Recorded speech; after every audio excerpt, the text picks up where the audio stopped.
মসজিদে মাইক খোলা নিয়ে নালিশ, স্বরাষ্ট্রমন্ত্রীকে নালিশ মুর্শিদাবাদের 3 সংখ্যালঘু সাংসদের। এনসিপি আর 3 সংখ্যালঘু সাংসদের নালিশ শাহের সঙ্গে দেখা করে অভিযোগ জানান তারা। অভিযোগ ইউসুফ পাঠান, আবু তাহের, খলিলুর রহমানের। সম্মানীয় স্বরাষ্ট্রমন্ত্রীর সঙ্গে সাক্ষাৎ করেছি। এতদিন একটা পরম্পরা চলছে, সুপ্রিম কোর্টের অর্ডার আছে, আমরা সেই গাইডলাইন মেনেই চলতে চাই এবং শব্দ দূষণ আইন মেনেই আমরা এটা করতে চাই। আমরা অনুরোধ করেছি মাননীয় স্বরাষ্ট্রমন্ত্রীকে যে আমাদেরকে অন্তত স্বাধীনভাবে বাংলায় বসবাস করার যে অধিকার ভারতবর্ষের গণতন্ত্র সংবিধান দিয়েছে, সেই সংবিধান এবং সুপ্রিম কোর্টের গাইডলাইন মেনেই আমরা চলাচল করব।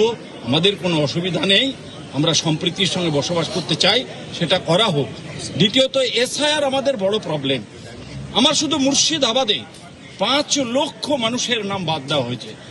উনি এগুলো সহানুভূতির সঙ্গে বিবেচনা করার আশ্বাস দিয়েছেন এবং দ্রুততার সঙ্গে শুনানি করে ট্রাইব্যুনালে এই নামগুলো যেন আসে তার ব্যবস্থা করার কথা উনি বলেছেন।